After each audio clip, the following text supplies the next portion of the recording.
Okay.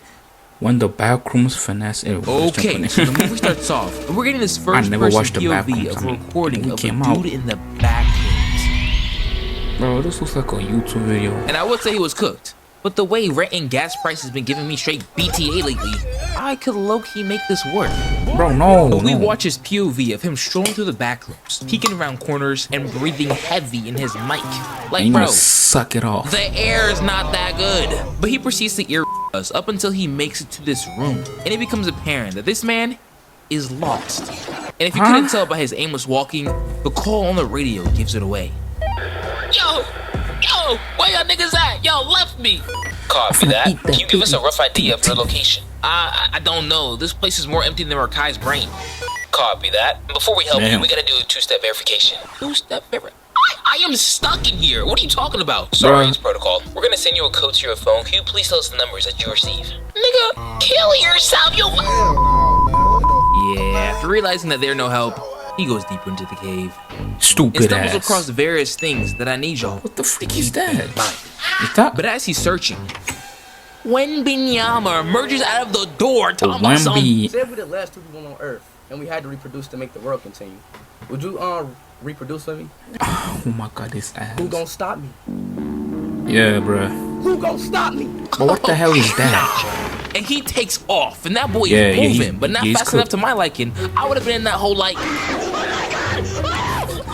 He bolster left and bolster right and finds himself in this tropical painted room. But nothing about the situation is sunshine and rainbows when you got a demonic Wemby on growth hormones on your cheeks. He tries to go through the door, but that hoe he teleport is locked. Stupid he turns ass. back and by the way he's screaming, I can't tell what's being ate, him or his booty. Either way, that's GG's. So the scene cuts to a small town with the sky looking more fake than weave. And we made our characters for the movie. We got Clark and whatever her name is. I low-key was not paying attention. Now, Clark comes to her for therapy. And during this session, she says, so I want to revisit an exercise we've done before. The role play. Role play? And she got this grown man reliving the claps his booty cheeks right now. actual hell his ex-wife put him through. And during it, she sprinkled in a little bit of rage. TV. Just because you didn't get to be an architect. Now, after further investigation from this therapy session, I've realized that both of these guys are not living the lives that they want. Bro over here is working at a furniture store instead of doing his dream job of being an architect, while also going through a divorce and got kicked out of his own house. And instead of bouncing back and ending up in a TikTok alpha male edit, he what he do? It's just Ninja serious. Yeah, the sexual tension between me and her shotgun would have been lethal. And she, I believe, wants kids. Cause look at the way that she's longingly looking at this child and her mother. Well, either that's the reason or this. But I do know that from flashbacks, her mom was out of her cot and picking mine. So she may just be dealing with some of the trauma. But I don't know. This is my first time watching this movie as well. Moving on. So later that night, we see Clark watching TV. That's his job. Yo, he's clapping his booty meat. Nah. Yo, he's booty meat. And the show switches. What show is this? The power then cuts off and he gets up to go turn it back on. But then I stop dead in my tracks when I realize that this Negro is living in the store. Gang, I'm really analyzing your life and I'm pissed for you. That's tough. My guy. But he goes to the basement and shuts off all the lights, seeing nothing but darkness straight KSI. Then he proceeds to go back upstairs. What is that? The backrooms. Now he has two choices. Either leave the backrooms or leave the backrooms. But this man's brain must be Play-Doh because he continues. This nigga's retarded. He then comes across a backward sign saying STOP. You don't gotta tell me twice. Deuces. But Clark, tell the class, what does that word mean? Stop. It continues exploring, you idiots. He then finds a hole in the wall, and like you sexual deviants, he slides in, no questions asked. He then gets to the other side and finds more random stuff. When he then decides to look back through the hole that he just came from. He's disappeared, right?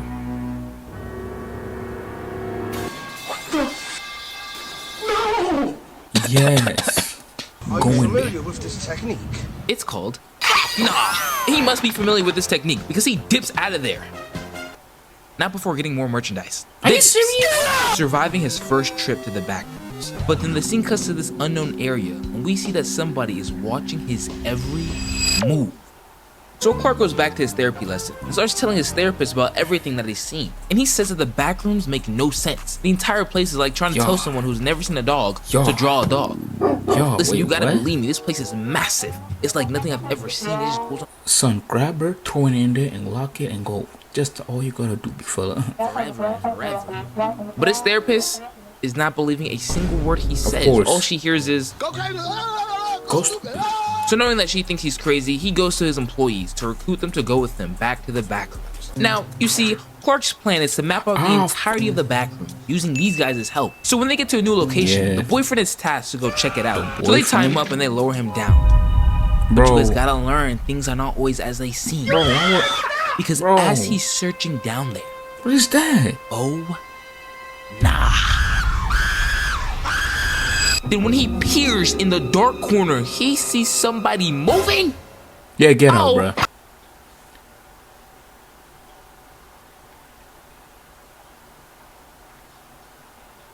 What just happened?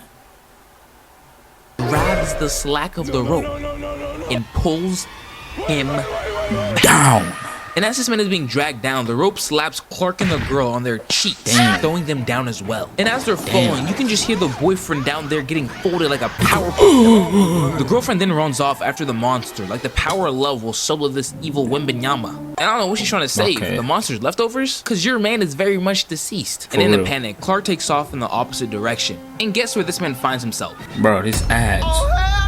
Is that a bro, just what the fuck? Go ahead and kill me. Thank you. And as he's searching, this shorty pops out of nowhere, hitting the... Bro, forcing him to go deeper into the back rooms, when he eventually hears the girlfriend's voice. Now, watching this back, I low-key don't know if this is actually her talking, but let me know what you think. But as he's talking, this demonic Wembenyama sneaks up behind the man. Now, the therapist has been thinking about what Clark told her, so she decides to go check out the store. And I gotta say, whoever was cooking up the sound design as she entered the back rooms was making sweet love to my ears. But after discovering the back rooms, she does what white people do best. Starts investigating. And she finds this drawing. And I just know you artistic niggas would have been like, Mother trucker, what the frick is that? Yeah, that's a tall. Get out. Hell you can just really feel the deeper message being portrayed. Nigga, and while she's staring at the drawing,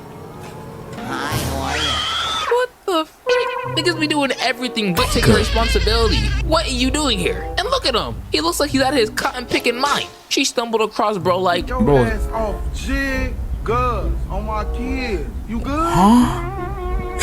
But then they hear a noise. But Clark assures her that they're safe here. Then says, call an ambulance! Call an ambulance! But not for me. Chris Brown, no! Starts choking shorty out like she owes him money. She fails her quick time event and gets knocked out. Ain't no way. She then wakes up to the blunt rotation of hell. Where am I and who are they? It's only my third day out here. And I especially got my eyes on her in the back because why is she moving?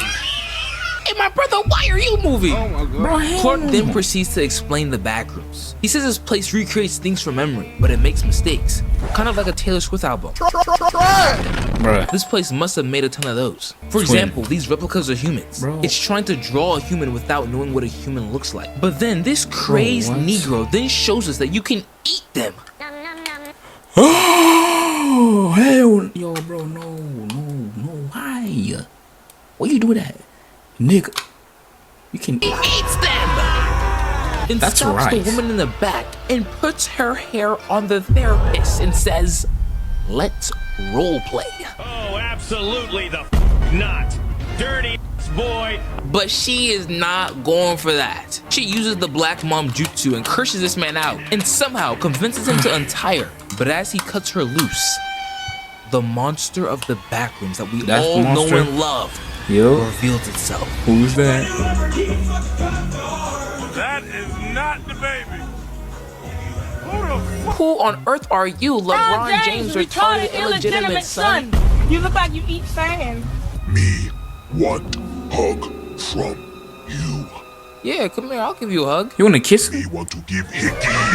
And she dips out of there while this monster is putting the beats on Clark. Get up! Now the following scenes are just of her running and him chasing. Use your imagination. So skipping to the action, she finds herself in the backroom version of Clark's store when Big Boy catches up and starts walking her down. Yo, bro, hell no. I'm run. Oh my god. But she ain't going out without a fight. But to she leave? straps up and knocks this man's leg off. Got him on his hands and knees like a good boy. Simon says bark, but she stumbles for the 20th time in this movie. And she activates his gas chamber, which starts spraying out the icky shit, you know? Knocking her out. But when she wakes up, so this woman then takes this rock that she made with her mother and slaps the fire out of his mouth. And after that, she said, No, I had to double it. Damn. knocking Buddy down and gives her a window of opportunity to escape, just to then be kidnapped. And then we find out that this entire time, there has been a company exploring the backrooms and running tests to try to understand what the backrooms is. They were the ones that were watching Clark this entire time. But anyways, can I go now? Nah. So about that. What the fuck was that?